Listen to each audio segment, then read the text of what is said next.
नकीनो मकां तुम्हारे लिए, चुनीनो चुना तुम्हारे लिए, बने दो जहां तुम्हारे लिए, दहन में ज़बां तुम्हारे लिए, बदन में ग़िज़ा तुम्हारे लिए, हम आए यहाँ तुम्हारे लिए, उठे भी वहां, जोर से उठे भी वहां, और जोर से उठे भी वहां तुम्हारे लिए।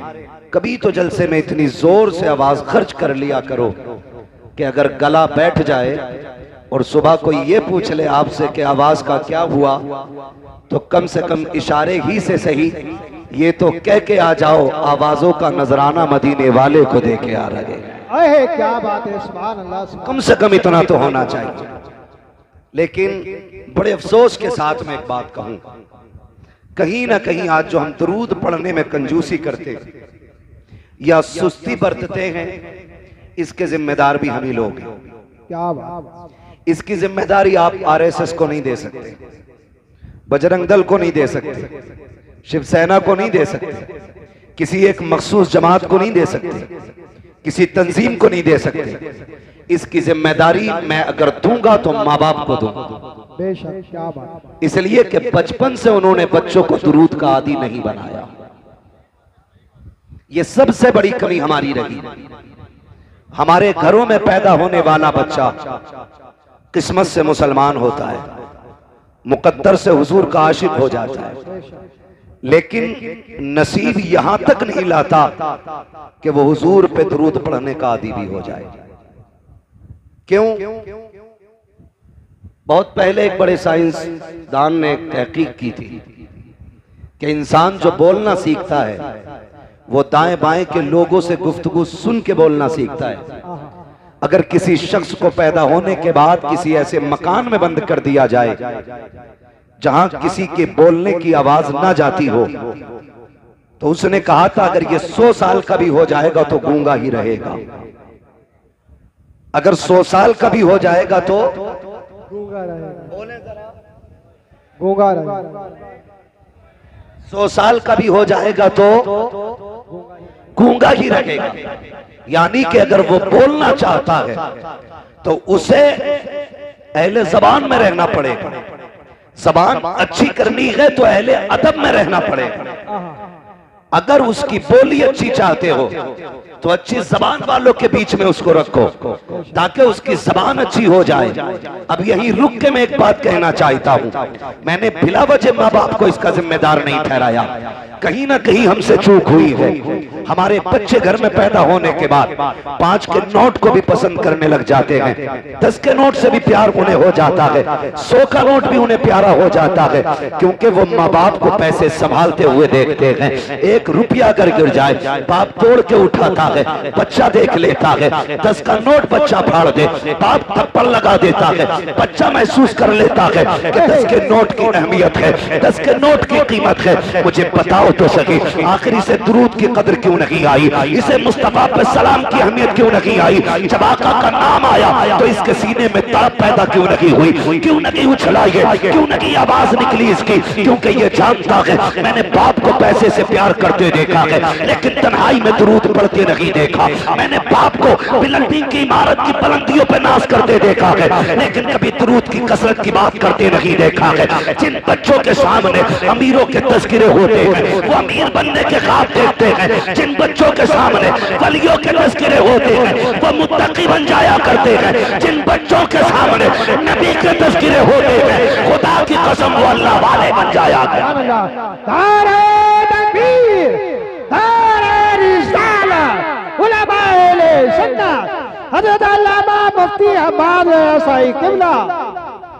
मुझे खुद बताओ, आज हर घर की कहानी है। घर के अंदर बंदे 5 है कारी साहब, तो मोबाइल 10 तो होंगे, 9 नहीं होंगे। घर में बंदे 5 हैं मगर कुरान एक ही। ये कड़वी सच्चाई है, ये ठेके दे लिए बैठे हम कौम, और हमारी कौम को इतना पक्का यकीन है कि बिना हिसाब के जन्नत में जाएंगे। बिल्कुल ही डर नहीं, कोई खौफ ही नहीं है हमें। एक मर्तबा कब्र याद नहीं करते हम, और हमारी कब्र हमें 70 मरतबा रोज याद करती है। रोजाना 70 मरतबा कब्र आवाज देती है और कहती है होश कर, यहां पे तेरे लिए गद्दे नहीं लगे हैं, हाइलोजन और एसी नहीं लगी है, इंतजाम तू करके ला। मैं अंधेरे का घर हूं, मैं कीड़ों का घर हूं, मैं सांप बिच्छुओं का ठिकाना हूं, तैयारी करके आ। कब्र बता तैयारी कैसे करेगी? का बड़े अच्छे अच्छों के मैंने नशे उतार दिए हैं, बड़े अच्छे अच्छों के मैंने नशे ढीले कर दिए। जो ये समझते थे सामने किसी का कदम नहीं टिकता, मेरे अंदर आए हैं तो मैंने होश ठिकाने लगा दिए हैं। मेरे अंधेरे से बड़े बड़ों के पसीने छूट जाते हैं। तैयारी करके आ। बता क्या तैयारी करके लाए? कब्र कहती है सूरह यासीन की तिलावत का आदी हो जाओ, सूरह रहमान पढ़ने का आदी हो जाओ, कुरान की तिलावत लेके आ, मेरे अंदर तेरा दिल लग जाएगा। रातों को उठ के ताज्जुद पढ़ना शुरू कर दे, मेरे अंदर तेरे लिए आने से पहले उजाला कर दिया जाए। सुभान अल्लाह, सुभान अल्लाह। कितनों के पास ताज्जुद की तो दौलत है, अंदाजा लगाएं। हाथ नहीं उठवाऊंगा, मैं किसी का राज नहीं खुलवाना चाहता। जब रब बंदों का राज नहीं खोलता तो फिर बंदे को क्या हक पड़ा किसी बंदे के ऐप खोले? बंदों को बंदों की पर्दापोशी करनी चाहिए। लेकिन इतना जरूर कहूंगा, क्या तैयारी है हमारे पास? क्या तैयारी है? वो तो मुकद्दर के धनी हैं हम कि हुजूर की उम्मत में पैदा हो गए। क्या बात है, सुभान अल्लाह, बहुत अच्छा। हाँ, जहां तुम बेटों की विलादत पे 2 रकात पढ़ते हो, पैसे की कसरत पे 2 रकात पढ़ते हो, तेरा काम चल जाए तो 2 रकात पढ़ता है शुक्र की। एक बार ये सोच के भी 2 रकात पढ़ लिया करके रब ने तुझे हुजूर की उम्मत में पैदा कर दिया है। बेशक, आहा क्या बात है, सुभान अल्लाह। हुजूर की उम्मत में पैदा कर दिया गया है। वरना पहली उम्मतों के हालात पढ़ें, और पढ़ नहीं सकते तो मुफ्ती साहब से आके पूछें और कहें पहली उम्मतों के हालात क्या थे। कहेंगे किसी ने नाफरमानी की तो रब ने बंदर बना दिया, किसी ने रब के हदों को तोड़ा तो अल्लाह ने जमीन फाड़ के जमीन में बढ़ा दिया, अगर किसी ने रब की नाफरमानी की तो उन पर पत्थर बरसा दिए गए, कहीं जमीन के तबके पलट दिए गए। जिन्होंने नाफरमानियां की वो बख्श रखे नहीं गए जमीन पे। आज कौन सा जुर्म ऐसा है जो हमारी कौम के अंदर नहीं है? कौन सा गुनाह ऐसा है जो हम कर नहीं रहे हैं? लेकिन बात क्या है, पत्थर क्यों नहीं गिर रहे हैं, जमीन क्यों नहीं फट रही है, चेहरे बिगाड़ करके बंदर और सुअर क्यों नहीं बनाए जा रहे हैं? तो सुन, ये तेरा कमाल नहीं है, ये तेरे अमाल नहीं है, ये एहसान मदीने वाले का है। रब ने वादा लिया है, मा कान अल्लाहु लियुअज़्ज़िबहुम व अंत फ़ीहिम रसूला। महबूब सेकंड लगते मैं तो मिटा के रख देता, लेकिन तेरी इज्जत की कसम तेरे चेहरे को देख के मैं इनके गुनाहों को बख्श देता। बेशक, सुभान अल्लाह, सुभान अल्लाह, बहुत अच्छे। आज जो बचे हैं हुजूर की वजह से बचे, आज हुजूर की वजह से बचे। क्यों नहीं पढ़ाता बच्चे को दुरूद? क्यों नहीं सिखाते औलाद को हुजूर का प्यार? हमारे बच्चे 3 साल के हो जाएं, फिक्र हो जाती है, स्कूल ढूंढने निकल जाता है, इंग्लिश मीडियम चाहिए। मौलाना फीस की फिक्र नहीं है, फीस की फिक्र नहीं है, 1 नंबर क्वालिटी होनी चाहिए स्कूल की। 3 साल में इतनी फिक्र हो गई और तू 63 साल का हो गया, तुझे आज तक दुआए कुनूत याद नहीं हुई? अहे क्या, ये हमारी दीनदारी है, ये हमारा इस्लाम है हमारे अंदर। हमारा 5 साल का बच्चा इंग्लिश में पोयम सुना लेता है, लेकिन 5 साल के बच्चे का जो बाप 35 साल का है उसे कुरान की 10 सूरतें नहीं आती। जी, ये कड़वी सच्चाई है। हमारी कौम का सारा फोकस अगर लगाए ना, सारा फोकस लगाए तो चमक दमक पे लगाए, ये सारी रखी रह जाएगी। यार तुमने छप्पर वालों के भी जनाजे देखे होंगे, बिल्डिंगों वालों के भी जनाजे देखे होंगे, बचना कोई नहीं है, मौत सबको आनी है। और याद रखना, जब मौत का फरिश्ता आता है ना तो फिर छोड़ के नहीं जाता है, फिर छोड़ के नहीं जाता है। हैरत होती है, ये तमाम तर उलमा तशरीफ फरमाए, मैं पूरी जिम्मेदारी के साथ कहता हूं, हमारी कौम को 10 सूरतें याद नहीं। वो बच्चों को पूरा इंट्रोडक्शन इंग्लिश में बच्चा करा रहा है, अपना नाम, अब्बा का नाम, गली का पता, घर का पता। तेरे बच्चे को इंग्लिश में घर का पता याद है, लेकिन तुझे उर्दू में भी जन्नत का पता याद नहीं। क्या बात है, सुभान अल्लाह। जन्नत का पता याद नहीं। हमारी कौम जो बेहोश हुई है ना कहीं हम ही उसके जिम्मेदार हैं। कोई उठ के 500 का नोट मुझे दे, मैं कहूंगा देखो ये जन्नती जा रहा है। 1000 रुपए दे दे तो टिकट दे दूंगा यही। इससे मतलब नहीं ये ब्याज का लेके आया कि सूद का क्या हराम, इससे कोई मतलब नहीं होता। मैं एक बात कहता हूं, बुरा ना मानिएगा, हम सिलसिले वाले लोग हैं, मुफ्ती साहब क़िबला सिलसिले वाले लोग हैं, लेकिन बात ही समझ में नहीं आती, पता ही नहीं चलता। पीर मुरीद बैठे हो दोनों, तो पता ही नहीं चलता इनमें मुरीद कौन है, इनमें पीर कौन है, पता ही नहीं चलता हज़रत, पता ही नहीं चलता। अगर कोई पीर से आके कहे मेरे घर चलें, तो उसकी तरफ ना इनसे पूछ लो, इन्होंने बुलाया इनसे पूछ लो, भाई पीर ये है कि तू है। मुरीद का मतलब ये होता है कि जो अपनी मर्जी को पीर की मर्जी पे खत्म कर दे, वो मुरीद होता है। और जब मुरीद अपने पीर को मर्जी से चलाए, वो रंगत में अशरफी रज़वी कादरी हो सकता है, लेकिन हकीकत में नहीं। यही वजह है कि जुड़ने के बाद भी सिलसिले से कोई फैज़ नहीं।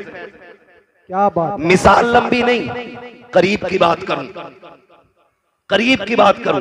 हाथ कंगन को आरसी क्या, पढ़े लिखे को फारसी क्या। रामपुर आपके करीब है, हाफिज शाह जमालुल्लाह भी यहीं के हैं, हाफिज शाह दरगाही भी यहीं के हैं। लेकिन अगर पीरा मुरीदी का आप सिलसिला देखें, हाफिज शाह जमालुल्लाह, हाफिज शाह दरगाही दोनों साथ जंगल जाते और शिकार के लिए जाते।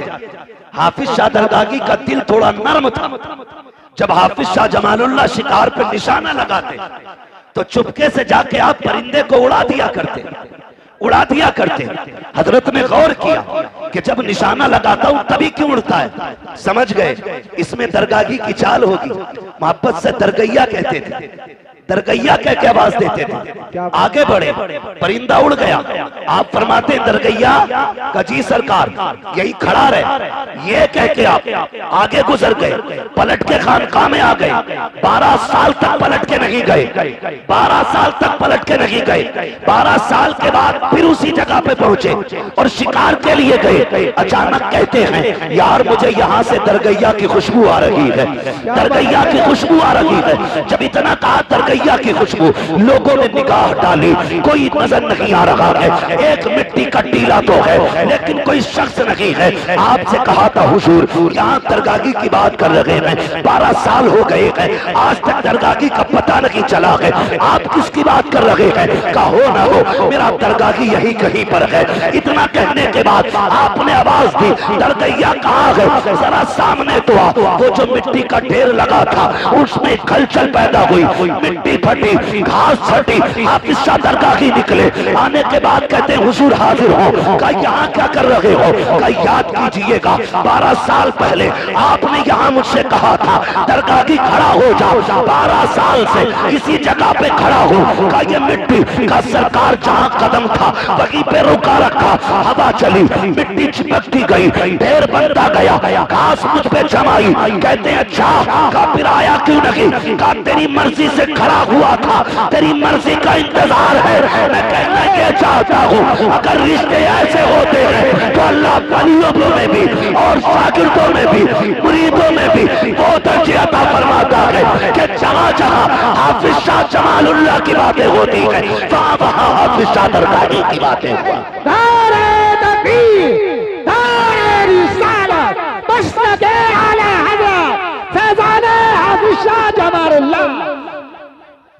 जामिया। मैं तो एक बात कहता हूं आपसे और सीधी सी बात,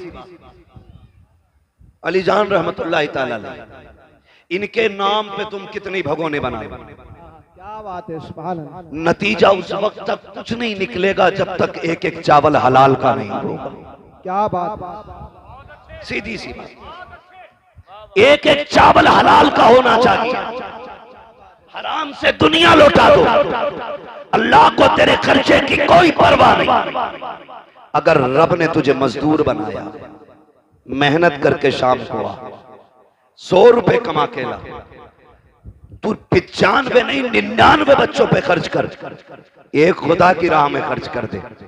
खुदा की कसम, अगर मुस्तती हजरात 50,000 खर्च करें और एक गरीब इंसान 1 रुपया खर्च करे, अल्लाह तेरे 1 रुपये को 50,000 से ज्यादा इज्जत अता फरमाए। सुभान अल्लाह, सुभान अल्लाह। 1 रुपये को 50,000 से ज्यादा इज्जत मिलेगी। लेकिन गलती तो हमें नहीं की ना। पीर साहब भी ये सोचते हैं कि अगर कह दिया तो मुरीद नाराज हो जाए, कह दिया तो मुरीद नाराज हो जाए। मुरीद नाराज। ऐसे ही सालाना फसलाना फितराना है, ऐसे ही पीर है। आके सो जा तो बेगैरत उठता ही नहीं। 8-8 दिन मुरीद ने कमरे में बंद कर रखा जी। 8-8 दिन, 8-8 दिन कह रहा पीर साहब सब तुम्हारी दुआओं से चल लिया, जबकि पीर साहब खुद मुरीद के चंदे पे चल लिया।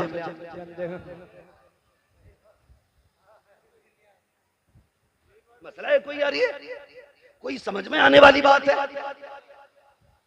सिर्फ लेने वाले को पीर नहीं कहा जाता, देने वाले को पीर कहा जाता। बेशक, सुभान अल्लाह। देने वाले।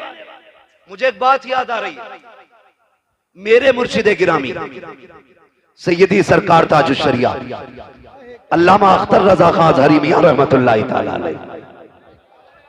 पहली मिसाल तो ये दे दूं पीर कैसा होना चाहिए। मुंबई गए, मुंबई कयाम एक मुरीद के घर था। आप लेटे हुए थे, गेट के पास में हुजरा था, कमरा हजरत का आराम का। 2 बजे गेट बज गया, हजरत तभी लेटे थे। आवाज आहट आई, उठ गए। मुरीद से फरमाया देखो कौन है। वो बाहर निकला, कोई बेचारा जरूरतमंद था। उसने कहा मुझे सरकार से मिलना है। मैंने जो बात कही वो याद रखिए। कुछ मुरीद पीर को अपने बाप की बपोती समझते। जब कहा मुझे हजरत से मिलना, उसने कहा जाओ जाओ सुबह आना, जाओ जाओ। समझ रहे हैं ना आप लोग क्या कहा? सुबह आना। सारे बोले कब आना है? अभी भी कुछ लोग कंजूसी कर रहे हैं, कब आना है? सुबह आना। सुबह आना। ये कह के उसने उसको धक्का दिया। आवाज कमरे तक जा रही थी।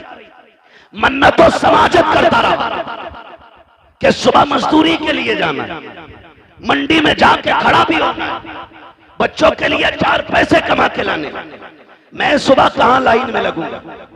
मैं अब तक इंतजार करता रहा, भीड़ कम होगी तब हजरत से मुलाकात करूंगा, मेहरबानी करो हजरत तक मेरी बात पहुंचा दो। उसने कहा नहीं हजरत अभी अभी लेटे हैं। धक्का दिया, दरवाजा बंद कर दिया। लेकिन जब ये हजरत के सामने बात है, ये दूर से महसूस फरमा रहे हैं, कान तक आवाज आ रही है। जब वो अंदर आए उसको धक्का देके क्या देखते हैं? हजरत ने सामान उठा रखा है, बगल में दबा रखा है। उसने कहा हुजूर ये क्या? कहा मुझे तेरे घर नहीं रुकना है। कहा चाहते हैं? कहा स्टेशन छोड़ने चल, मुझे अभी बरेली जाना है। कहा हुजूर गलती क्या हो गई? कहा तूने नहीं सुना, वो बेचारा कितनी समाजत कर रहा था, मिलने के लिए आया, तूने धक्का दे दिया। कहते सुन, जिसके सीने में उम्मत की परवाह नहीं है, अख्तर रजा को उसके घर की भी परवाह नहीं है। क्या बात है, जिंदाबाद जिंदाबाद, बहुत अच्छे। तो भाई इसे पीर कहते हैं, इसे पीर कहते हैं।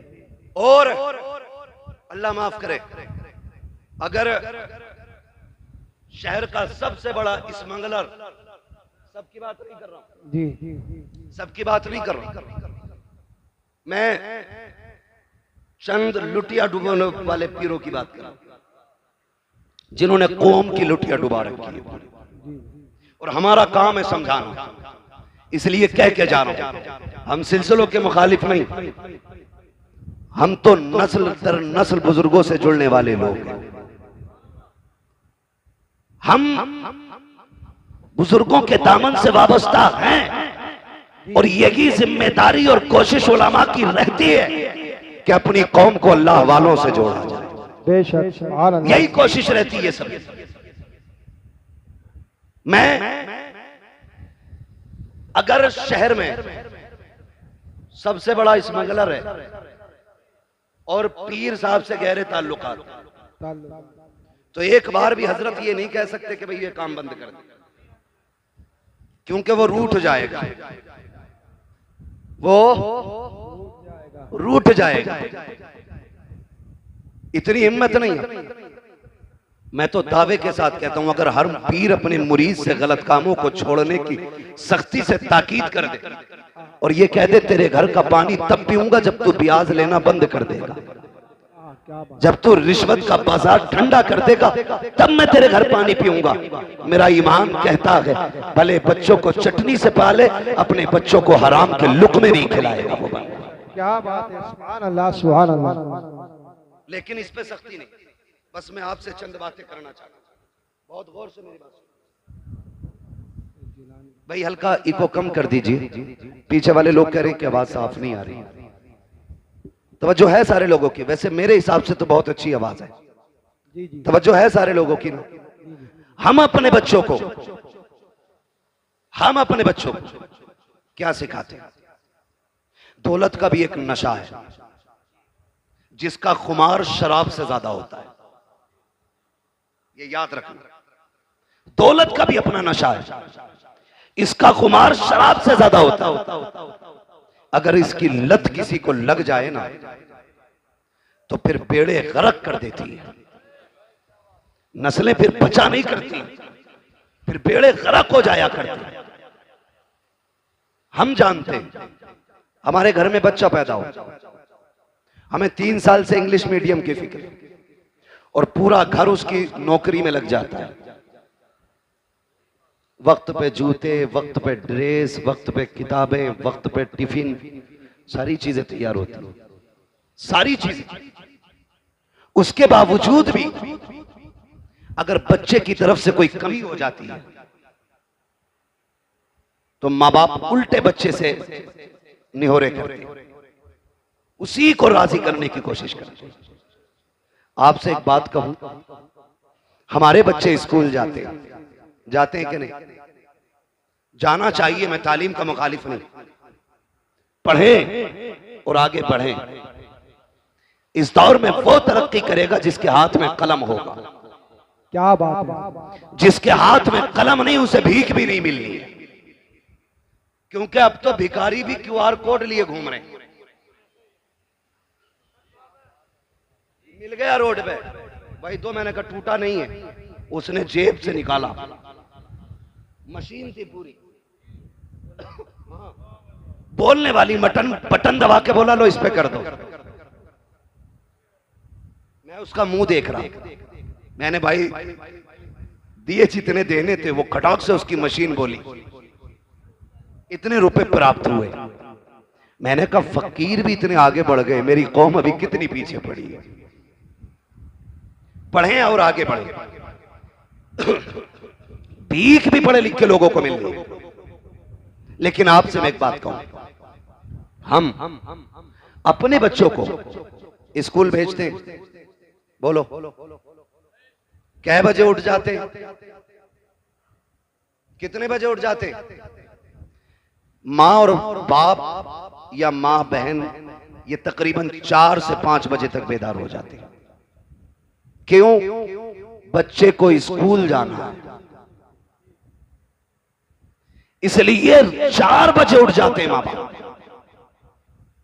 और 4 बजे उठने के बाद माँ नाश्ता टिफिन सारा तैयार करती है, बहन बस्ता तैयार करती है, बैग तैयार करने के बाद बच्चे को वक्त पे उठा करके स्कूल भेजा जाता है। जो माँ 4 बजे उठ करके अपने बच्चे को वक्त पे स्कूल भेज सकती है, वो अजान सुनने के बाद अपने बच्चे को मस्जिद क्यों नहीं भेज सकती? इसलिए 4 बजे उठ जाते हो कि अगर टाइम पे बच्चा नहीं गया तो टीचर नाराज हो जाएगा, इसलिए शहर में उठ जाया करो। अगर बच्चे को मस्जिद में भेजा खुदा नाराज हो जाएगा, असर में बच्चा नहीं गया खुदा नाराज हो जाएगा, मगरिब में बच्चा ना गया खुदा नाराज हो जाएगा, ईशा में बच्चा ना गया खुदा नाराज हो जाएगा। दावे के साथ कहता हूँ 5 वक्त 10 साल तक तुम बच्चे को मस्जिद भेजो, खुदा की कसम पूरा मुआशरा तुम्हें 5 वक्त मस्जिद में सजदे करते नजर आने लग जाए। ये माँ बाप की सबसे बड़ी गलती रही कि उन्होंने बच्चों को मस्जिद नहीं भेजा। अगली बात सुने, कितना अजीब दौर है। मोबाइल मोबाइल सब पे बड़े बड़े, किसी पे जरूरत है, किसी पे बिला जरूरत है। ऐसे ही है ना। अब तो हाल ही हो गया। मैं कहता हूं कि हम वो खुशनसीब लोग थे कारी साहब जिन्हें मां की गोद मिल गई। हम रोते थे तो हमें मां गोद से लगाती, सीने से लगाती थी। आज बच्चा रोता है तो माएं सीने से नहीं लगाती, माएं सीने से नहीं लगाती। बच्चा रोया, मां ने गुनगुना बजाया, बहुत छोटा है तो वो ये सोचता है ये क्या दे दिया। थोड़ा समझदार है तो वो ये सोचता है ये क्या बज रहा है। और समझदार होता तो वो ये सोचता कैसे बज रहा है। ये फिक्र बच्चे की रहती है। मैं हर बाप से और हर मां से गुजारिश करूंगा, खुदारा जब बच्चे बचपन में रोया करें ना, इन्हें मोबाइल ना दिया करो। इन्हें तुम्हारे सीने की ठंडक की जरूरत होती है, इन्हें कलेजे से लगा के प्यार दिया करो। वरना याद रखिए, आज ये कमजोर है, इनको तुम्हारे सीने की जरूरत है, तुम इन्हें गोद नहीं ले रहे हो। कल जब तुम कमजोर हो जाओगे तुमको इनकी जरूरत होगी। आज तुमने मोबाइल थमाया है, कल ये तुम्हारे हाथ में मोबाइल थमा के कहेंगे हमें वक्त नहीं है, लो मोबाइल से वक्त गुजारो। खुदा की कसम, जब रीढ़ की हड्डी दर्द करेगी तो मोबाइल दर्द नहीं बांटेगा। जब पिंडलियां टूटेंगी तो मोबाइल से दर्द कम नहीं होगा। जब जबान लड़खड़ाने लग जाएगी तो मोबाइल तेरी तर्जमानी नहीं करेगा। जब तू ऊंचा सुनने लग जाएगा मोबाइल तेरे काम नहीं आएगा। आज अपना वक्त बच्चों को दे दो ताकि बुढ़ापे में कह सको हमने तुम्हें सीने से लगा के पाला था, आज तुम सीने से लगा के हमें पालो। अगर मोबाइल दोगे, सीने से नहीं लगाओगे तो बच्चों का हक मान लगे हो। और दूसरा नुकसान ये होता है, जिन बच्चों को गाने सुना के पाला जाता है वो डांसर तो हो सकते हैं, शराबी भी हो सकते हैं, जुआरी भी हो सकते हैं, अय्याश भी हो सकते हैं, बदमाश भी हो सकते हैं, मुस्तफा के गुलाम नहीं हो सकते हैं, गुलाम नहीं हो सकते हैं। क्योंकि मैंने पहले कहा था जैसे माशरे में बच्चा रहता है वैसा बोला करता है। मैं कहूंगा जब बच्चे रोया करें मोबाइल ना दो, उन्हें सीने से लगाओ और उन्हें लोरिया दो कि मोहम्मद से वफा तूने तो हम तेरे हैं, ये जगह चीज है क्या लोहो कलम तेरे। नारे तकबीर, नारे रिसालत, उलमाए अहले सुन्नत, मुफ्ती हम्माद रज़ा साहिब किबला और से अली जान मियां कॉन्फ्रेंस। नारे तकबीर, नारे रिसालत। बहुत लंबी बात हो जाएगी बेटे, मेरे जहन में जो है मुझे वही बात करने दे। अल्लाह जज़ाए खैर दे, फरमाइश ना करें मेरे भाई, मुझे चंद बातें जो जरूरी करनी है वो कर जाने दीजिए। अल्लाह आपको सलामत रखे, आपकी मोहब्बतों को सलामत रखे। तवज्जो है, चलूं आगे। नाराज हो गए आप लोग? जितने लोग नाराज हैं वो हाथ ना उठाएं और सारे कह दें या रसूल अल्लाह। अब भी लोग कशमकश में हैं, समझ नहीं पाए जुमला। बहरहाल मेरा कोई मसला नहीं, मेरा कोई मसला नहीं, बस मैं आपसे इतना कहता हूं, हम जब बच्चा हमारा सुबह तैयार हो जाता है, कभी कभार ऐसा होता है बच्चा पहले उठ जाता है और नाश्ते में थोड़ी बहुत देर हो जाती है कि नहीं, तो बच्चा कहता है अब क्या करूं, तो अम्मी मोबाइल दे देती है। तो टेबल पे बैठ, ये चला गेम खेल, पबजी खेल, और कौन सा गेम चल रहा है, कौन डूब गई। स्टेशन पे अकेला शोर मचा रहा था, अकेला ही कह रहा मार मार मार। मैं डर गया, मैंने कहा मसला क्या है, देखा तो कान में लीड लगा के चीख रहा। पागल हो गए हम लोग। ये जवानियां ये पबजी के लिए थी, ये रात को चौकों में बैठ करके 3-3 बजे तक मार मार की सदाएं लगाने के लिए थी। मैं पूछना चाहता हूं इस जवानी को बर्बाद क्यों कर रहे हैं। ये जवानियां बड़े काम की हैं। आज बच्चा 18 नहीं 25 साल का हो जाओ, अम्मा कहती मेरा तो मुन्ना ही है, अभी गलती करके आता, बाप कहता सुनो आज ये शिकायत मिली है, कहती बच्चा है समझदार हो जाएगा। और कई लोग तो इतने गैर मुनासिब मशवरे देते हैं, अल्लाह उनके मशवरों को मुकम्मल कर दे। कहते हैं जो ना समझो उसकी शादी कर दो,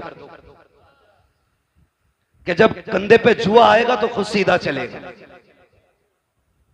पता ये चलता मुफ्ती साहब अपना तो बेड़ा गर्क था ही था, दूसरे की बेटी का भी बेड़ा गर्क कर दिया। ये सही कह रहा हूं। कई लोगों की जिंदगी बर्बाद हो गई अधूरे मशवरों की बुनियाद पर। कह रहा जुआ रख दो सिर पे, कतई सीधा चलेगा। और जब जुआ रखा तो ऐसी गर्दन डाली उसने कि फिर जो 2-4 दाने चुग रहा था वो भी नहीं रहा, खत्म। ऐसे ही लोग कह रहे कंधे पे जुआ रख दो। हमने बड़े बड़े अच्छे सीधे होते देखे, 25 साल का हो गया, अम्मा कह रही है भी बालक है। तारीख का ये वर्क पलट, जो सबसे पहले सिंध की धरती पे नौजवान आया था, जिसे दुनिया मोहम्मद बिन कासिम कहती है, वो 35 साल का नहीं, वो 17 साल का जवान था। 17 साल का जवान। कितने होते हैं 17 साल भाई? अभी 17 साल में हमारा हाई स्कूल कर रहा, हाई स्कूल, और इसे भी जूतों के फीते बांधने नहीं आए। 17 साल में कुर्सी पे बैठ के अम्मी से जूते बंधवा रहा है। वो 17 साल का मोहम्मद बिन कासिम जब समंदरों का सीना चीर करके सिंध की धरती पे आया, कुछ तो ये देख रहे थे ये कर क्या सकता है, और जब पलट के जा रहा था तो सब कह रहे थे ये क्या क्या करके जा रहा है, ये क्या क्या करके जा रहा है। और अभी 25 साल में कह रहे हैं हमारा लल्ला छोटा है, इसे आता ही क्या है। तेरा लल्ला 10 साल का नहीं 28 साल का हो गया है, इसे कुछ नहीं आता है। पूछ मोहम्मद बिन कासिम से 16-17 साल में रब ने कौन सी जहानत अता की थी, किस माशरे में रह के पले थे वो लोग। क्या पबजी का दौर था, मोबाइल का दौर था? नहीं, खुदा की कसम वो तलवारों की खनक का दौर था, वो ढालों की धमक का दौर था, वो जवानों के बाजुओं की ताकत का दौर था। आज एसी में रह के पलने वाला बच्चा कौन सा परचम लहराएगा? सिवाय पबजी के कुछ नहीं आता है। उनकी माओ ने दूध पिलाया था तो ये कह के पिलाया था ये जिंदगी भी नबी के लिए है, पूरी कायनात नबी के लिए है। आज हम शौक से पढ़ते हैं, शौक से सुनते हैं, ताज शरिया का कलाम है, ताज शरिया का कलाम है। क्यों भूल जाते हो उनका दिया हुआ सबक? कितनी प्यारी बात कही थी उन्होंने। कहा था जिंदगी ये नहीं है किसी के लिए, जिंदगी है नबी की, नबी के लिए। अख्तर कादरी खुल्द में चल दिया, खुल्द वागे हरे कादरी के। नारे तकबीर, हाँ बुलंद आवाज से बोलो, डरो मत किसी चीज से। नारे तकबीर, नारे रिसालत, फैज़ान आला हज़रत, मसलके आला हज़रत, फैज़ान ताजो सरिया, मोहम्मद रसूल, मोहम्मद रसूल, स्वार की सरजमीन। नारे तकबीर, सुभान अल्लाह, सुभान अल्लाह। ईमान ताजा कर दिया।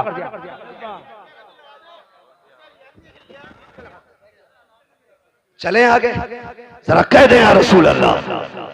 हमने क्या पढ़ाया बच्चों को, हमने क्या पढ़ाया? ताजुल शरिया ने भी बेदार किया, आला हजरत ने भी बेदार किया। आला हजरत से चिढ़ने की जरूरत नहीं, उन्हें पढ़ने की जरूरत है। उन्हें कारी साहब पढ़ने की जरूरत है, बिला वजह में दूर दूर से चिढ़ते। आला हजरत ने कहा था सूना जंगल रात अंधेरी, छाई बदली काली है, सोने वालों जागते रहियो, चोरों की रखवाली है।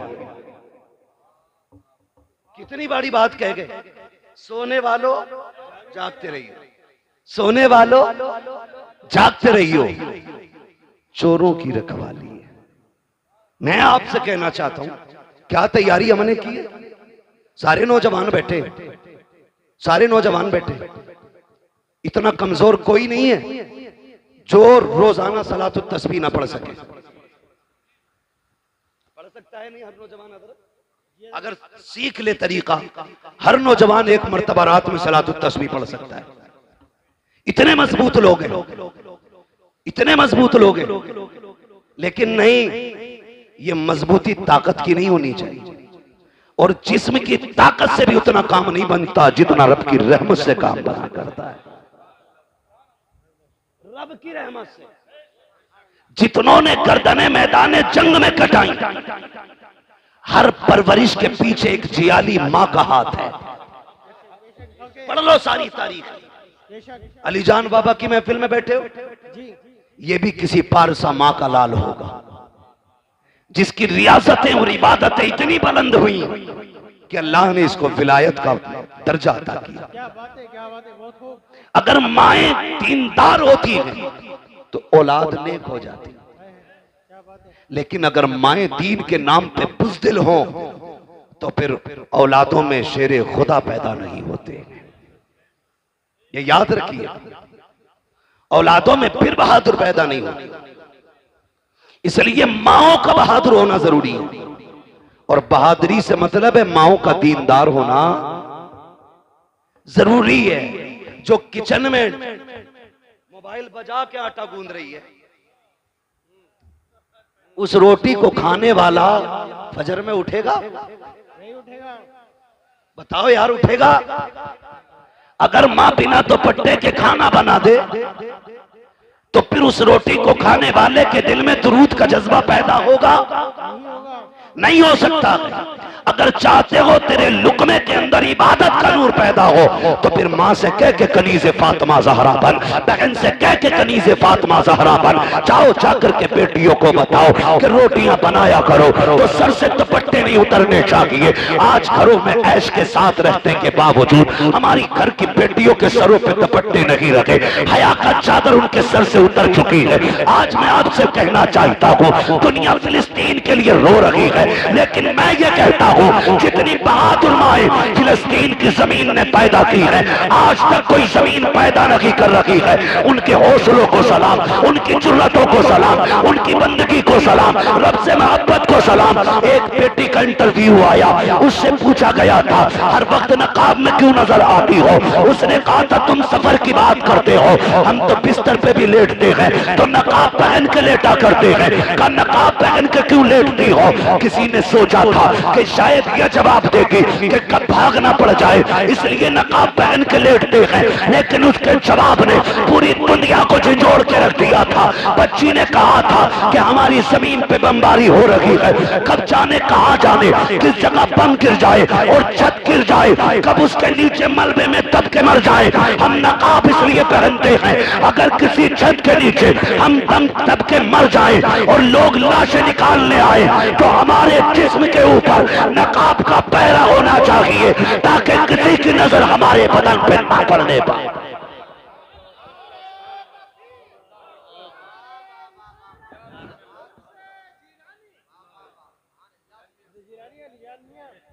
तवज्जो है ना आप लोगों की? खुदा की कसम, ये गैरत वाली माएं हैं तो फिर लाल भी कैसे गैरत वाले पैदा हो रहे हैं। यहां तो 6 फीट का हो, 58 इंच का सीना हो, हाँ, और उससे कहते जा मस्जिद में चिराग जलाइए। कह रहा भैया पता रात को 2 बजे जिन्ना में मैं ना जाऊंगा। बड़ी मजबूत रिवायत है इनके याद। हाँ, रात को जिन्नात मस्जिद में जरूर आते हैं इसके लिए। कह रहा कतई नहीं जाऊंगा, जिन्नात आ जाऊं। कद कितना है? 6 फीट। सीना कितना है? 58 इंच। 56 किसी वजह से नहीं कह रहा हूं, 58 इंच सीना, कद 6 फीट, कद 6 फीट।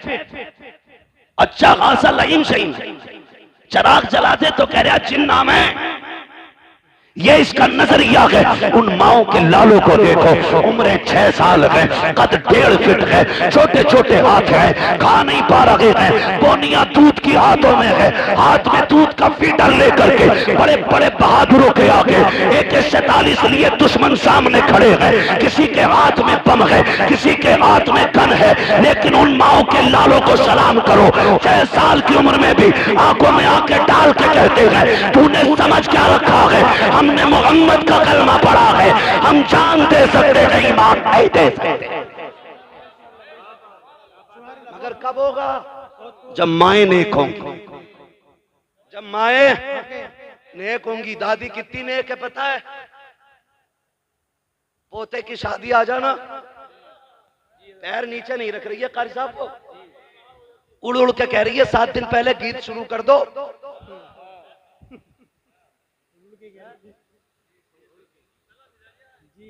कह रही है गीत शुरू कर दो, कब करोगे? 7 दिन रह गए, मेरी अम्मा शादी में 7 दिन है और तेरी मौत का एक लम्हा भी बाकी नहीं है। ये तो पता है कि बारात 7 दिन बाद जाएगी, लेकिन अगली सांस की गारंटी नौजवानों है गारंटी? सारे बोले है गारंटी? नहीं गारंटी ना। हुए नाम वर्बे निशा कैसे कैसे, जमी खा गई आसमां कैसे कैसे।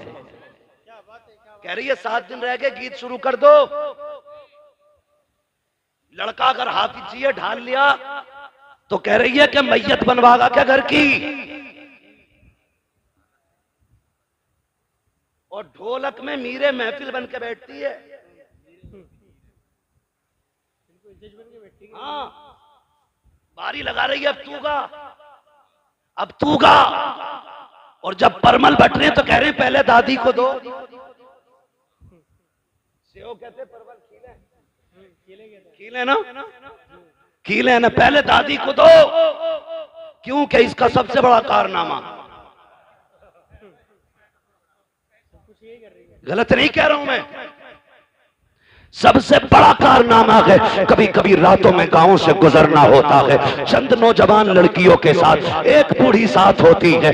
3 बजे 2 बजे दौड़ती चली जा रही है, लड़कियों से आगे अम्मा जा रही है। पूछो क्या मामला है? ये किधर से आ रहे हैं? कहा आज गांव में गीत चल रहे थे, अम्मा वहीं से आ रही है। छोटी नाली हो या बड़ी नाली, ऐसे कूदती जा रही है जैसे हिरन जा रहा है दौड़ता हुआ। ये जो दौड़ के जा रही है, अगर इस अम्मा से कहो कि चल उठ के मुसल्ले पे नमाज पढ़ ले, गैरत कहती घुटने काम नहीं कर रहे हैं। कुरान पढ़ ले, कहती है टिपता नहीं है मुझे। रात के अंधेरे में बिना चराग के तुझे नालियां टिप जाती है। दौड़ करके आधा किलोमीटर तू कीले लेने चली जाती है। वो गैरत कर, तूने मदीने वाले का कलमा पढ़ा है। कहावत ये है कि मुंह में दांत नहीं, पेट में आग नहीं, मरने का वक्त आ गया है। एक पैर छिलके पर है, दूसरा कब्र में है, कर जाने मौत का पैगाम आ जाए। ए मेरी माँ मुसल्ला बिछा ले, रब को मना ले, पूरी जिंदगी गुनाह किए गए, आज रो के रब को दिखा दे। खुदा की कसम कब्रिस्तान में जा, दफन हो जा, रब को राजी करके जा। अगर बत्ती की जरूरत नहीं है, तेरी कब्र से मुझको अंबर की खुशबू आनी शुरू हो जाए। टाइम कम है, मेरा वक्त हो चला है, मैं बहुत कम वक्त में पूरी बात कर लूं अपनी। तवज्जो है सारे लोगों की? ये है दीनदारी हमारी, ये है दीनदारी। और अल्लाह सलामत रखे इन उलमा को। ये हर शादी पे लड़ते हैं किसी ना किसी से, कभी मेहर को लेकर लड़ जाते हैं, कभी निकाह पढ़ाने के पैसे को लेकर लड़ जाते हैं। इनकी गलती यह है कि ये 5000 मांग लेते हैं और ये शराफत से 5000 मांगते हैं। हमारी कौम उसे देती है 50,000 जो नंगा हो के ढोलक बजाने आता है। बुरा मत मानिएगा, ये कड़वी सच्चाई है। डीजे वाले को 20 दे दें, अगर पैसे वाला तो कह रहा तो नाचने वाली भी लाना, महफिल में रंग आना चाहिए। रंग इतनी लठियां चलेंगी मरने के बाद कि सारे रंग तेरे कब्र में नजर आएंगे। मैं देखो जी, मुझे चापलूसी नहीं आती है, मैं तुम्हें झूठी सच्ची बातें कह के और राजी करके नहीं जा रहा हूं। मैं आईना को दिखाऊंगा दाग चेहरे के, जिसे खराब लगे सामने से हट जाए। हाँ, सीधी सी बात है। ओ भाई तो करते क्या? दे दबा दब ढोल बज रहा, दे दबा दब, रुक तोड़ी रहा डीजे। पहले देखो हो क्या गया, पानी बिल्कुल मर गया, गैरत का बचा ही नहीं, आंखों के हया का पानी खत्म हो गया। पहले जब बेटियां रुखसत होती थी ना, ये सफेद बालों वाले लोग ना मेरी बात की तस्दीक करेंगे अगर याद रहा होगा इन्हें तो, वरना इस जमाने ने क्या क्या भुला दिया है। जब बेटियां रुखसत होती थी 8 दिन पहले बाप रोना शुरू कर देता था। 3 दिन से मां खाना नहीं खाती थी, भाइयों की आंखें सुर्ख रहती थी रोते रोते। बाप कभी खेत में बैठ के रो रहा है, कभी बैठक बंद करके रो रहा है, कभी रात के सन्नाटे में मुंह पे कपड़ा डाल के रो रहा है। कोई कहता था क्यों रो रहा है? कहता था जिसे 22 साल सीने से लगा के पाला, आज वो बेटी जाने वाली है जो मुझे आते जाते टोका करती थी। आज मेरी लख्ते जिगर जाने वाली है यार, मैं इसलिए रो रहा हूं। कल मेरी बेटी चली जाएगी, 1000 मेहमान होंगे, आंगन खाली नजर आएगा, उसके बगैर घर उजड़ा उजड़ा नजर आएगा। ये सोचकर बाप 8 दिन से रोया करता था। जरा याद करो आज की बेगैरती को, और याद करो उन लोगों की कुर्बानियों को। जब बेटी की रुखसती के 5 दिन या 8 दिन रहते थे, बाप रोज तहज्जुद पढ़ने मस्जिद जाता था और मुसल्ला बिछा के इतना रोता था कि उसकी सिसकियां मस्जिद के बाहर तक सुनाई देती थी। लोग पूछते थे यार क्या मांगता है, खाने का भी इंतजाम हो गया, सारा जहेज आ गया है, अब क्यों रो रहा है? वो कहता था जो मेरे बस का है मैंने कर दिया है, अब जो रब की मर्जी पे है वो मांगने गया था। कहा क्या मांगने गया? कहा मैं रो के कह रहा था मालिक इसने 22 साल 25 साल 18 साल मेरे घर गुजारे, अल्लाह मैंने चटनी से भी खिलाई तो इज्जत से खिलाई थी, रूखी रोटी भी खिलाई तो बेटी को इज्जत से बैठा के खिलाया था, अब गैरों के हवेली जा रही है, रब से ये कहने गया था ए मेरे मालिक पहले मेरी बेटी को सोने के लुक़मे ना मिले, चटनी के लुक़मे दे देना, मगर मेरी बेटी को इज्जत के लुक़मे अता फरमा देना। मैं रो के बेटी के लिए इज्जत के लुक़मे मांगता रहा। आज मैं पूछना चाहता हूँ कल बेटी रुखसत होने वाली होती है और बेगैरत भाई डीजे बजाता है, जश्न मनाता है, क्यों गैरत मर चुकी है, बगैर रुखसत हो रही है, या मुसीबत को सर से डाल रहे हो इसलिए जश्न मना रहे हो। यही वजह है कि बहनों के घर भी बर्बाद रहते हैं और उनके मैके भी बर्बाद रहते हैं। अगर ये चाहते हो कि बहन बेटियों के मैकों में आबादी रखे तो गाने ना बजा, डीजे ना बजा, मुसल्ले बिछा, रो के दिखा, रब को आवाज दे। खुदा की कसम जिसने दुनिया बनाई है वो तेरी बेटी के मुकद्दर को फिर से बना भी सकता है। सवार शर्म आनी चाहिए हमारी। फिलिस्तीन में बम गिरते रहे, मेरी कौम डीजे पे नाचती रही, बच्चों के हाथ पैर कटते रहे, मेरी कौम डीजे पे नाचती रही। कौन सा मुंह दिखाएंगे हम हुजूर को? मुझे भी तो बताओ ना। अगर किसी फिलिस्तीनी ने आका की कलाई पकड़ के ये कह दिया ना हुजूर हम तो पानी पानी को तरस रखे थे और ये शराब के नशे में डूबे हुए थे, खुदा की कसम कोई बचाने वाला नसीब नहीं होगा, कोई नहीं होगा बचाने वाला नसीब। वो फिलिस्तीन का भूखा बच्चा जिसको 1 रोटी मिली और न जाने कितने दिन के बाद मिली थी, वो रोटी को देख के इतना खुश हो रहा था छोटा सा बच्चा कि लोग 10 लाख की फ्री मिलने वाली गड्डी को देख के इतना खुश नहीं होंगे। किस कमाल की उसकी भूख थी कि वो 1 रोटी के लिए इतना उछल उछल के मुस्कुरा रहा था, हंस रहा था, कभी चूमता था कभी सीने से लगाता था। क्या भूख थी उसकी। अब मुझे रुक के जरा बताओ, फिलिस्तीन के लोग तो 1-1 रोटी को तरस जाएं, 1-1 घूंट पानी को तरस जाएं, और मेरी कौम बारातों में जाकर के गैर के फ्री के खाने को डोंगों के डोंगे टेबल के नीचे फेंके। कौन से मुंह से हुजूर का सामना करोगे? किस मुंह से कब्र में जाके आका से कहोगे कि प्यास लगी है या शफाअत चाहिए? ओ भाई याद रखो मेरे इमाम ने कहा था आज ले उनकी पनाह, आज मदद मांग उनसे, कल न मानेंगे कयामत में अगर मान गया। माशाल्लाह सुभान अल्लाह। भाई अगर अल्लाह ने दिया है तो शुक्र अदा करो, और शुक्र का मतलब यह है कि 1 रुपया 1 रोटी 1 लुकमा चावल का 1 दाना भी जाये न करना, जाये मत करना।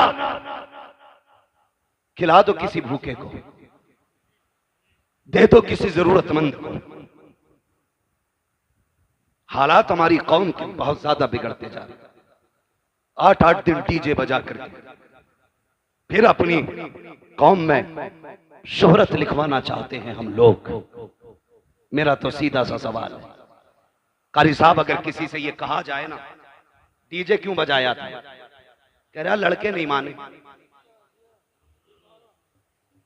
अब्बा कह रहा कि लड़के नहीं माने, क्यों?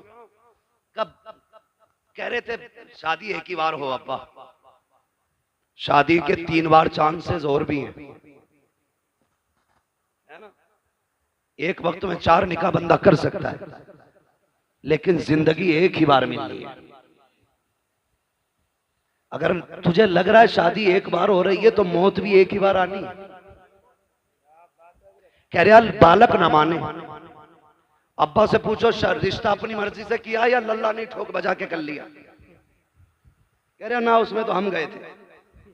तो मैंने कहा ये बता दे, रिश्ते में तो तू अब्बा था, डीजे में ये अब्बा कैसे हो गए? हमारे यहां तो अब्बा की चलती है तो हर जगह चलती है, हर जगह चलती है जी।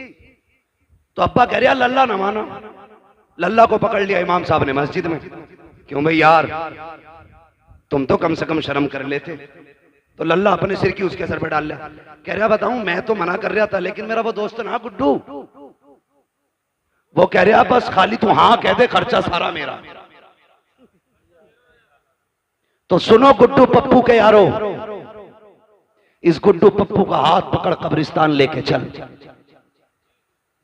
कुछ और नहीं कहना है। एक कब्र के पास बैठा और उससे इतना पूछ के मेरे साथ यहां लेटेगा, यहां लेटेगा मेरे साथ, आएगा इस अंधेरे में? जाहिर है जवाब क्या होगा? नहीं आऊंगा। क्या जवाब होगा? नहीं आऊंगा। यही होगा ना कि नहीं आना, यहां तुझे अकेला आना है। तो सीधी बात कह दे, अगर यहां अकेला आना है तो फिर हिसाब भी मुझे ही देना होगा। कहा हाँ, तो फिर कह दे जब हिसाब मुझे देना है तो मेरे गुनाहों में तू इजाफा क्यों कर रहा है? सीधी सी बात। मेरे भाई नौजवानों, बदलो अपने आप, जिंदगी के उसूल बदलो, अपने रवैये बदलो, तौर तरीके बदलो, सच्चे मुसलमान बनो, पक्के मुसलमान बनो। और शादियों का मिजाज ऐसा हो, सेहरा तेरे सर पे बदा हो, नात मदीने वाले की होनी चाहिए। दूल्हा तू बना हो, सेहरा हुजूर का पढ़ा जाना चाहिए, ताकि दुनिया देख के कह दे ये बेगैरतों की बारात नहीं है, ये गैरत वालों की बारात जा रही है। सुभान अल्लाह, क्या बात है, गैरत वालों की बारात जा रही है। और याद रख, जरूरी नहीं है जनाजों में भीड़ हो जाए, जरूरी नहीं है। और बाराती, अल्लाह माफ करे, कहीं कहीं तो इतने बुरे फंस, जहां समधी कहता है जब तक बारात पूरी ना चढ़ जाए रोटी मत खिलाइयो।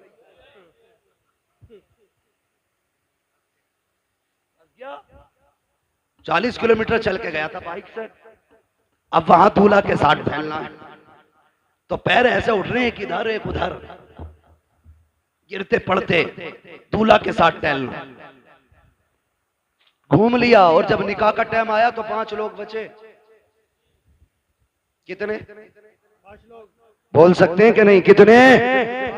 5 बाकी कौन? 5 बहनोई, अब्बा, ये भी दोनों मजबूर हैं, वरना ये भी निकल लेते। और 2 दोस्त, एक जनाब खुद। और कौम की हालत देखो, कहने को हम बहुत पक्के मुसलमान हैं, और जब दूल्हा को कलमा पढ़ाओ ना तो करवट वाला कह रहा है ला इलाहा ला इलाहा ला इलाहा, कह रहा ला इलाहा, तो इसे ला इलाहा कहने में मुसीबत आ रही है। इल्लल्लाह पे जाके इसकी सांसें टूटती है। करवट वाला कह रहा इल्लल्लाह, आरे मार रहा हो, किसी को भी कह रहा है इल्लल्लाह, वो भी रूठ जाता। और कई तो बैठे इसलिए रहते हैं कि यार इसे तरह इमाम साहब के साथ कलमे कहलवा देंगे वरना फंस जाएगा। हमारी कौम को कलमे तक याद नहीं है, और तीजे में मस्जिद में पहुंच जाए तो चनों के ढेर, जी हक बात है, दबा दब गिरा रहा, जरा सी देर में चने खत्म। ओ भाई, मुसलमान बनो, मुसलमान, किरदार अच्छे करो, अखलाक अच्छे करो, अखलाक, हुजूर के दिए हुए पैगामात याद रखो। तारीख में बहुत बड़ा नाम सलाहुद्दीन अय्यूबी का है। कौन सलाहुद्दीन अय्यूबी? ये वो है कि जब बैतुल मुकद्दस मुल्क शाम में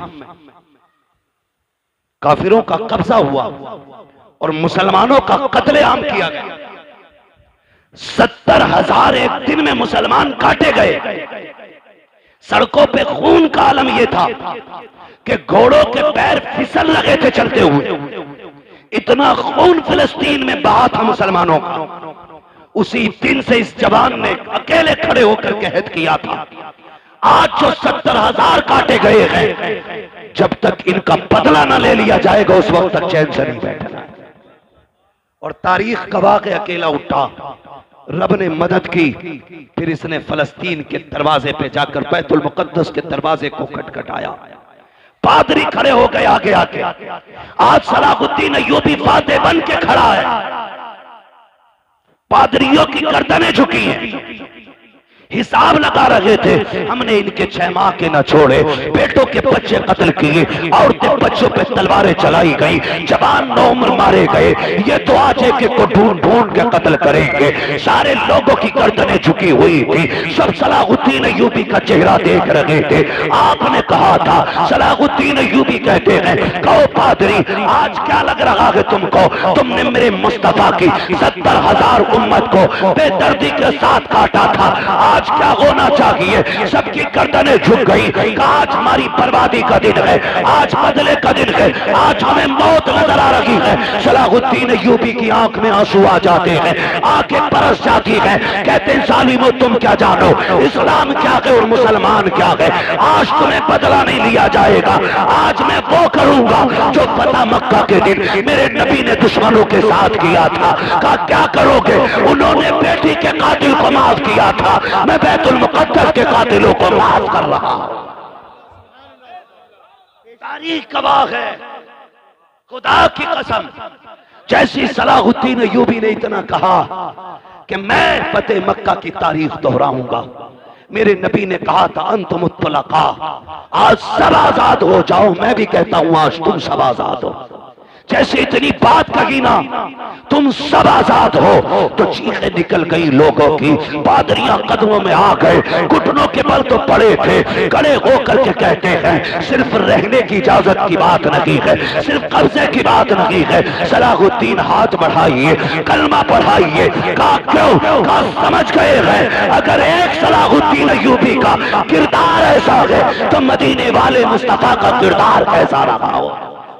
सुभान अल्लाह, क्या बात है भाई, क्या बात है।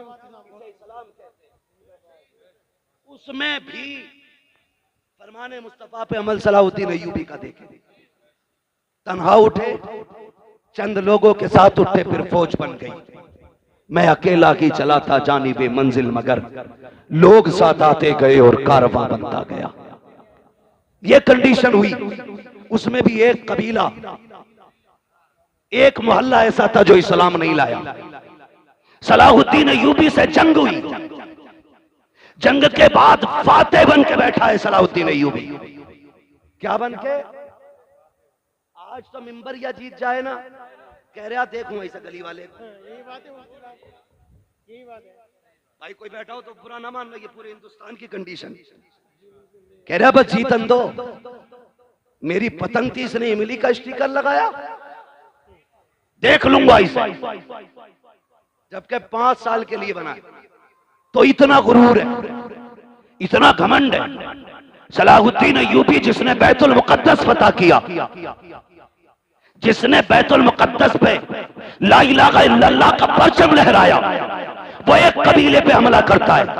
यानी कि हमला अपनी तरफ से नहीं, उस कबीले की फौज आई, आमने सामने टकराव हुआ। जब फातेह हुए सलाहुद्दीन अय्यूबी, एक खातून दौड़ती हुई आई। उसने कहा सलाहुद्दीन तू तो फातेह है ना, तूने कब्जा किया हमारी बस्ती पे। कहा क्या बात है? कहा मेरे 4 बच्चे, इस जंग की भागम भाग में ना मेरे बच्चे गायब हो गए। अपनी फौज से कह के ढूंढ के लाए। इतना सुना, जुब्बा संभाला, साफा अमामा सर पे रखा, तलवार लटकाई, घोड़े पे बैठने लगे। खातून ने कहा तू किधर चला? कहने लगे मां तेरे बच्चे ढूंढ के लाने। औरत मुसलमान नहीं थी, कलमा पढ़ने वाली नहीं थी। कहा मां तेरे बच्चे ढूंढ के लाने। ये कह के घोड़े को निकाला, चले गए। सुबह से शाम हो गई, बस्तियां छान डाली, गलियां छान डाली, चलते चलते थक जाते हैं, जंगलों को छान डाला, एक दरख्त के नीचे पहुंचे। शाम के वक्त में 4 बच्चों को सहमे हुए पाया, डरे बच्चों को लिया, अपनी सवारी पर बैठाया, अपने खेमे में आए, माँ बैठी हुई थी। कहा माँ बता यही तेरे बच्चे है कि नहीं? उसने कहा सलाहुद्दीन ये तो बता दे तू खुद क्यों गया था? कहा मेरे नबी का फरमान मुझे याद है कि अगर जंग भी हो तो उसूल याद रहने चाहिए, बीमारों पे हमला नहीं करना है, कमजोरों को नहीं मारना है, निहत्तों पे तलवार नहीं उठानी है, बच्चों और औरतों को नहीं मारना है। कहा माँ जब तू मेरी रियाया में आ गई अब तेरी जिम्मेदारी मेरे सर आ गई थी। इतना सुना औरत कदमों में कहने लगी सलाहुद्दीन अब अपना बना ले, कलमा पढ़ा दे, जिसका फरमान इतना मीठा है उसका अपना किरदार कितना प्यारा रहा हो। सुभान अल्लाह, सुभान अल्लाह। वो अंधेरा ही भला था कि कदम राह पे थे, रोशनी लाई है मंजिल से बहुत दूर हमें। नौजवानों आज भी हम अल्लाह के वली हो सकते हैं, लेकिन शर्त यह कि किसी ने इमाम गजाली से कहा था दुआएं कब मकबूल होती हैं, तो आपने 2 बातें कही थी, इन दोनों बातों को याद रखना और पल्ले बांध लेना। बता दूं इमाम गजाली से किसी ने कहा दुआ कब और कैसे मकबूल होती है? फरमाने लगे 2 काम कर लो दुआएं कबूल होने लग जाएंगी। कहा क्या? कहने लगे जब भी बोलना सच बोलना और जब भी खाना हलाल खाना, झूठ छोड़ दो, हराम खाना छोड़ दो, फिर हाथ उठने में देर होगी, अल्लाह कबूलियत में देर नहीं फरमाएगा। करेंगे इंशाअल्लाह ऐसा, हलाल रोजी खाएंगे इंशाअल्लाह। ऐसा बंदा जो सूद ब्याज या हराम का बिजनेस करके रोटी खिला रहा है उसके दरवाजे का पानी भी मत पीना, पानी भी मत पीना। कारी साहब दमिश्क की जामा मस्जिद के दरवाजे पे एक छोटा सा बच्चा जूतियां नमाजियों की साइड करता था, आधे जूते इधर कर देता था, आधे जूते इधर कर देता था। एक दिन जब लोगों ने उसको रोका और पूछा ये क्या करता है, ये क्या करता है? आधी जूती इधर कर देता, आधी इधर कर देता है। उसने कहा मैं बांट देता हूं। छोटा बच्चा था 8-9 साल का। कहा क्या बांट देता है? उसने कहा मैं नेक लोगों के जूते अलग कर देता हूं, गुनाहगारों के जूते अलग कर देता हूं। उम्र कितनी? 8-9 साल उम्र का बच्चा, समझ कितनी? जूते देख के बता देता है कि ये जन्नती का जूता है या जहन्नमी का जूता है। जी बिल्कुल। जूते अलग का क्या करता है? का मैं जूते बांट देता हूं। किधर? का जो ये दाहिनी तरफ होते हैं ये जन्नतियों के जूते होते हैं, और जो बाईं तरफ होते ये गुनाहगारों के जूते होते। लोग कहने लगे इसमें इतनी समझ कहां से आ गई? एक शख्स खड़ा था, कहा आज की रात इसे मेरा मेहमान बना दो, आज की रात इसे मेरा।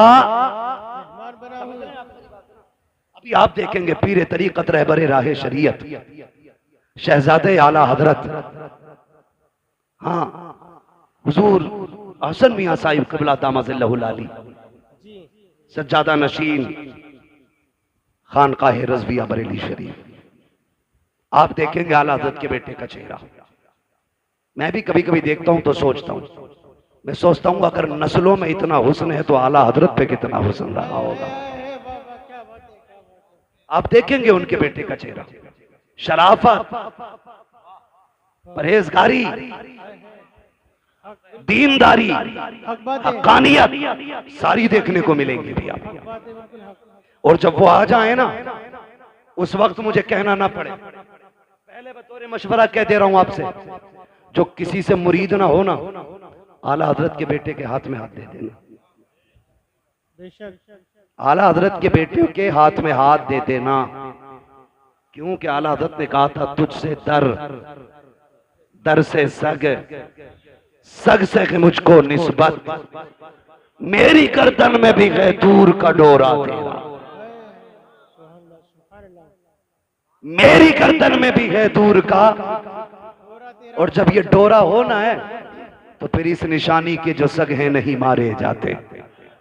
हश्र तक मेरे गले में रहे पट्टा तेरा, हश्र तक मेरे गले में रहे पट्टा तेरा।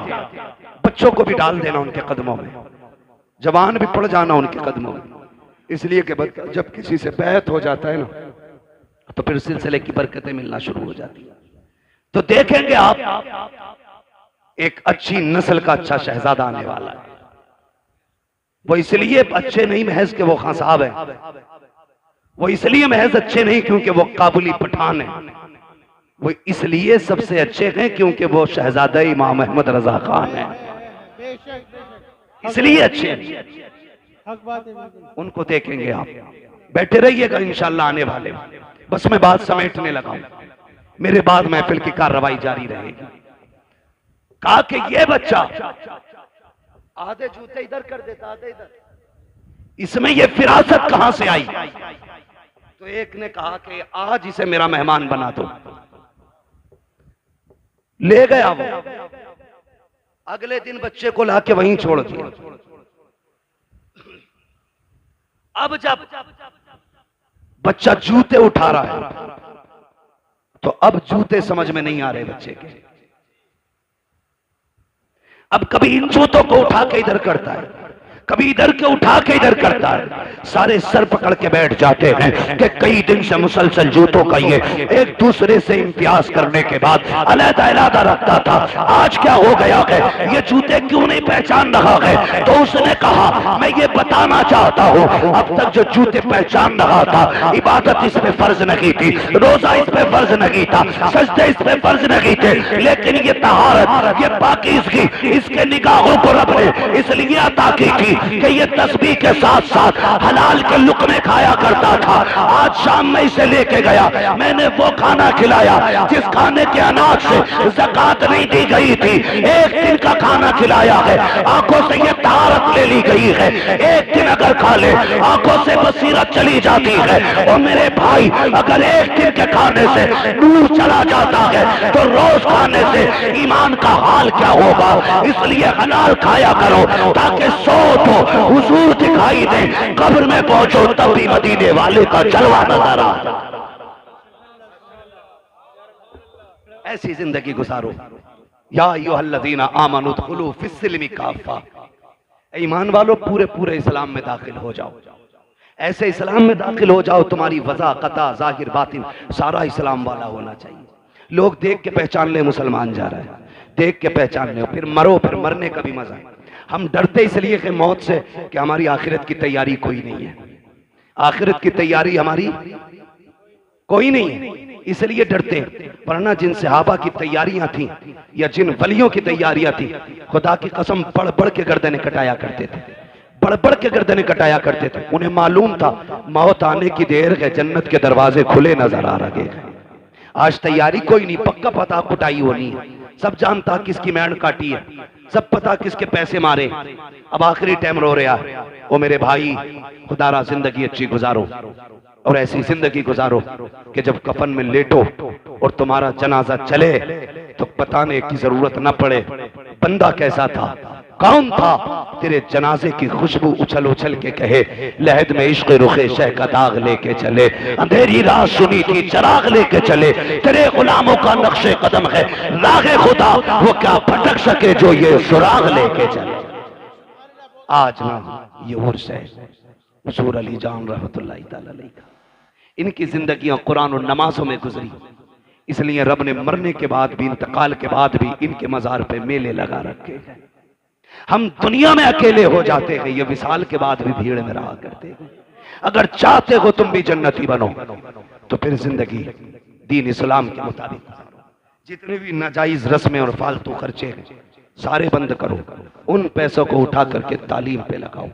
बच्चों को इल्म दीन भी दो, इल्म दुनिया भी दो, ताकि इल्म दीन हो तो ईमान बचा रहे और इल्म दुनिया हो तो अपनी दुनिया भी बची रहे। दोनों चीजों की जरूरत है। बस हमारे डॉक्टर साहब ने ये महफिल सजाई।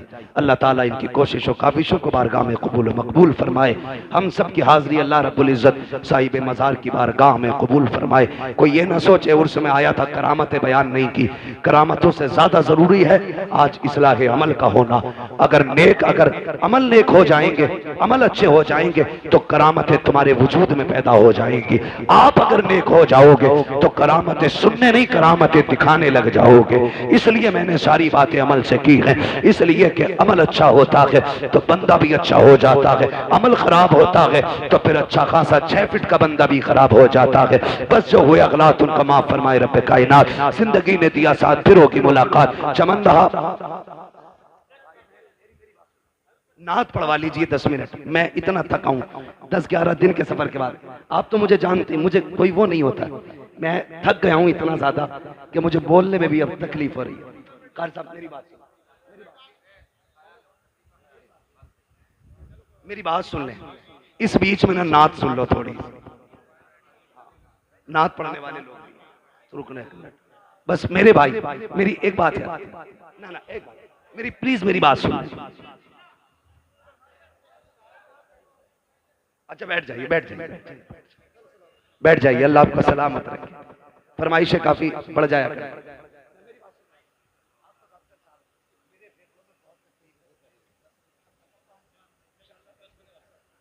मैं बस फरमाइश नौजवानों की शजरा सुन पढ़ दिया जाए, ठीक है। इंशाल्लाह अगर वक्त बचेगा उसके बाद अदद के आने में ना तो फिर नात खानी भी हो जानी है। किसी का मौका लग जाएगा, बहुत सारे उलमा बैठे हैं, ठीक है। इंशाल्लाह किसी ना किसी से फिर हुजूर के 2-4 नात के शेर सुन लेंगे। अभी तंग ना करें जरा, सारे कह दें या रसूल अल्लाह। देखिए अभी आप इतने इसरार से शजरे को कह रहे थे और सुनने के लिए ऐसा लग रहा है कि आप सो रहे हैं। अगर वाकई सुनना चाहते हैं तो सारे जरा बोलें सुभान अल्लाह।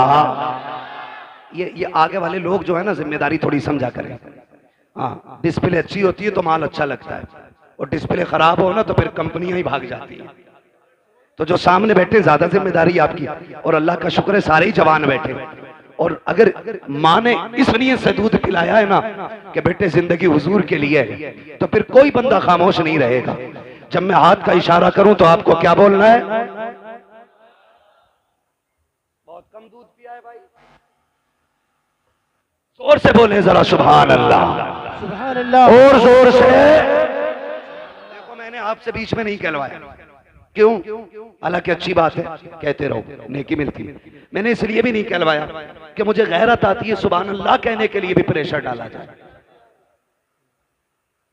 अल्लाह की तस्बीह हर बंदे को बयान करनी चाहिए। पत्थर, कंकर, कीड़े मकोड़े सारे बयान करते, हम क्यों नहीं करते? करनी चाहिए कि नहीं? तस्बीह बयान करते रहना चाहिए। जरा बोल दें सुभान अल्लाह। अब एक बात सुन ले, जब मेरा हाथ उठेगा ना, मैं पहले बता दूं इसलिए कहलवा रहा हूं अब आपसे, क्योंकि जब मैं थक जाऊंगा, लंबी सांस लेनी होगी, तब मैं आपको हाथ का इशारा करूंगा। आप सुभान अल्लाह कहोगे, उसी सुभान अल्लाह की भीड़ में मुझे सांस लेने का मौका मिल जाएगा। सच्ची बात है। आप सुभान अल्लाह कहोगे, नेकियां मिलेंगी, अल्लाह राजी होगा तो फिर मुझे भी मिल जाएंगी। अब जरा बोल दें सुभान अल्लाह, सुभान अल्लाह। क्या बात है भाई? आपकी फरमाइश पूरी नहीं हुई, माजरत चाहता हूं, मैं सबकी अलग अलग फरमाइश तो पूरी नहीं कर सकता, ठीक है, लेकिन नाराज ना हो, दिल शिकस्ता ना करें। अल्लाह चाहेगा कभी फिर मुलाकात होगी, वक्त मिल जाए तो फिर कर लिया जाएगा। जरा सारे बोल दे सुभान अल्लाह। सुभान अल्लाह। आदम के बेटे शीश, बीच वाले लोग ना ये मेरी जमात के भी लग रहे हैं कुछ लोग, ठीक है जी। और जो कैमरा लगा के बैठे हैं, आप भी हुजूर के आशिक हैं, आप भी सुभान अल्लाह कह सकते हैं जी, है ना? आप भी सुभान अल्लाह कह सकते हैं, सबको नेकियां मिलती हैं। बोले जरा सारे सुभान अल्लाह। आदम के बेटे शीश, शीश के बेटे यानस, यानस के बेटे कैनान, कैनान के बेटे महलाइल, महलाइल के बेटे ब्यारत, ब्यारत के बेटे इदरीस, इदरीस के बेटे मुतवश्शिक, मुतवश्शिक के बेटे लबकने के नाम, लबकने के नाम के बेटे नूह, नूह के बेटे शाम, शाम के बेटे जुल्हाल, जुल्हाल के बेटे शाले, शाले के बेटे आबिर, आबिर के बेटे दाता, दादा के बेटे रावा, रावा के बेटे सारू, सारू के बेटे नाखुन, नाखुन के बेटे तारिक, तारिक के बेटे इब्राहिम खलीलुल्लाह, इब्राहिम खलीलुल्लाह के बेटे इस्माइल ज़बीहुल्लाह। इस्माइल सबीहुल्लाह के बेटे केदार, केदार के बेटे वाम, वाम के बेटे अमल, अमल के बेटे साबित, साबित के बेटे सलमान, सलमान के बेटे रईसा, रईसा के बेटे इलियासा, इलियासा के बेटे उदो के बेटे हवा, हवा के बेटे अदनान, अदनान के बेटे मोहित, मोहित के बेटे नदान, नदान के बेटे मुदर, मुदर के बेटे इलियास, इलियास के बेटे मुदरिका, मुदरिका के बेटे खतीमा, खतीमा के बेटे किनाना, किनाना के बेटे नजर, नजर के बेटे मालिक, मालिक के बेटे फार, फार के बेटे खालिद, खालिद के बेटे लुई, लुई के बेटे काब, काब के बेटे मुर्रा, मुर्रा के बेटे किलाब, किलाब के बेटे कोसई, कोसई के बेटे अब्दे मनाफ, अब्दे मनाफ के बेटे हाशिम है, हाशिम के बेटे अब्दुल मुत्तलिब है, अब्दुल मुत्तलिब के बेटे अब्दुल्लाह है, अब्दुल्लाह के बेटे मुहम्मदुर रसूलुल्लाह।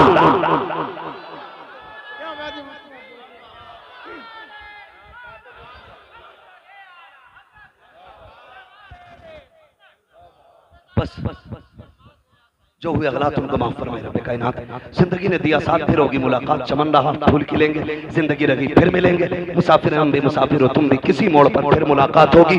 फकीरान आए सदा कर चले, सदा खुश रहो ये दुआ कर चले। सारे लोग कलमा शरीफ पढ़ लीजिए, ला इलाहा। वादा करें कि 10-15 मिनट बैठ के हमें आला हज़रत के बेटे का इंतजार करना है।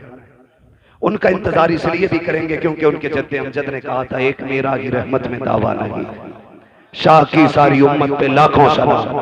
और हम हर सलाम में पढ़ते हैं, डाल दी कल्ब में अजमत मुस्तफा सैयदी आला हजरत पे। ये मैं समझता हूं कि ये लोग इतनी आसानी से आते नहीं है।